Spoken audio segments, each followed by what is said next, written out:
Ja està oberta a tots els veïns 2 tardes a la setmana a la biblioteca de l'Escola Circell de Moixa.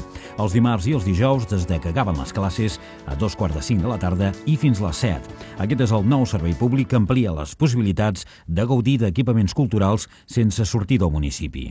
El treball conjunt entre escola, AMPA i Ajuntament i la confiança en què el servei acabarà arrelant són dues de les consideracions que s'han transmès des de la mateixa direcció de l'escola, la presidència de l'AMPA i la regidoria d'ensenyament.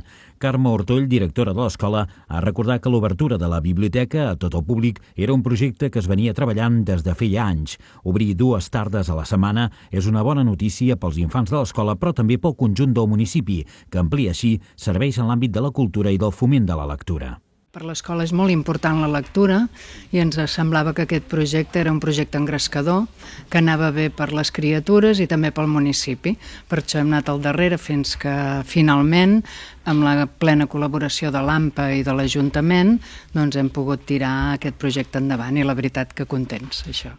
Per l'escola, la biblioteca ha estat una prioritat i ha ocupat un espai central. El seu important fons, format per 7.800 documents, s'han anat formant gràcies a les aportacions de moltes persones i amb una destacada contribució dels recursos obtinguts gràcies als 9 Premi Baldiri Reixac que acumula l'Escola Circell. Bon dir que nosaltres ens creiem tot el que és la vida lectora dels infants i el que els hi pot aportar com a persones cultes i, per tant, lliures. I tot això hem anat fent-ho de manera que no ho hem fet l'escola sola, ho han fet molta gent que ha col·laborat, molts nens i nenes que han treballat molt per guanyar premis, i aquests premis ens han comportat de que hi hagi molts llibres en aquesta biblioteca, perquè hem guanyat 9 vegades el Premi Baldiri Reixac. Cada vegada que l'hem guanyat és un fons bibliotecari important, ara actualment són uns 700 euros, i això vol dir, doncs aquest any, per exemple, hem pogut comprar 104 llibres. 104 llibres. Si això ho va sumant dels anys, són molts diners i molt fons de biblioteca, i la veritat és que així s'ha anat fent i n'estem una mica orgullosos i contents. La presidenta de l'AMPA de l'escola, Fina Mascaró, es mostrava convençuda que el servei aniria arrelant a poc i destacava que des de l'AMPA s'havia donat un suport entusiasta a aquesta iniciativa de l'escola. Nosaltres pensem que sí, i per això s'ha treballat amb tant d'empeny per tirar-ho endavant. Però nosaltres creiem que això és una cosa que a poc anirà arrelant i de moment, doncs, el primer dia, com bé deia abans el Jordi, ha estat una acceptació que nosaltres en estem molt contents i mica en mica. Perquè, de quina manera ha col·laborat l'AMPA en que això fos possible? Bé, hi ha 2 temes. Evidentment, l'econòmic és important, però també en tot un tema de donar suport a l'escola, que és que inicialment doncs, va tenir aquesta idea. És evident que l'escola, després de tants anys de tirar aquesta biblioteca endavant, volia obrir-la al poble, al municipi i a tothom que volgués estar-hi. Aleshores, creuen, i nosaltres també, que a fer arribar la cultura i la possibilitat de que tothom consulti els llibres doncs és important i nosaltres hi hem donat suport. L'obertura d'aquest servei és possible gràcies al patrocini de l'Ajuntament d'Olèrdola. El regidor d'Ensenyament, Raimon Reventós, valorava que aquest nou servei era una molt bona notícia pel conjunt del municipi. Per Reventós, és un clar exemple de com poden ser compatibles en les instal·lacions escolars els usos lectius amb els usos oberts al públic.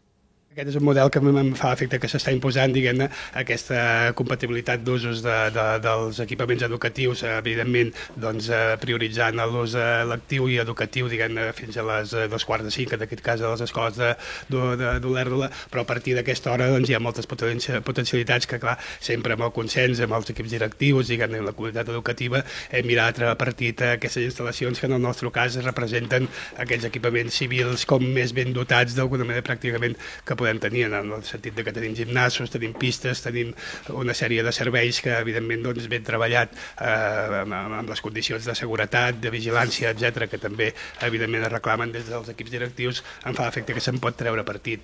Aquest seria un cas molt clar, diguem, l'ús de la biblioteca escolar, però també tenim el gimnàs, que es fa servir, diguem, per diverses entitats, a Sant Pere Molanda també la pista, etc. Vull dir, em fa l'efecte que en el futur ens hem d'adaptar aquesta convivència, però clar, evidentment, posar els elements de seguretat que pertoquin.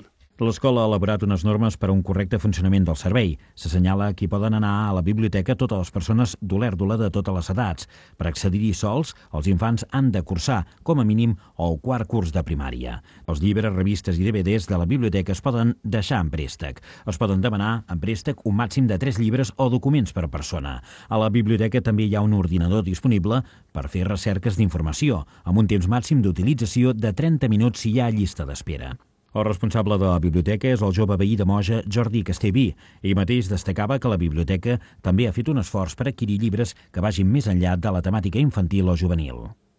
Tenim una base de dades d'internet on tenim tots els llibres introduïts i d'allà és on anem per saber els préstecs i la gent si ha agafat un llibre, si el tenim disponible, quins llibres tenim, tot aquest tema. Ampliar aquest sector per gent gran també, que ja tenim forces llibres, però el anirem ampliant i en mica poder arribar a tots els públics i que tota la gent en pugui gaudir. A la biblioteca es pot consultar la premsa comarcal i la nacional i es preveu que en un futur es programin activitats de dinamització i foment de la lectura.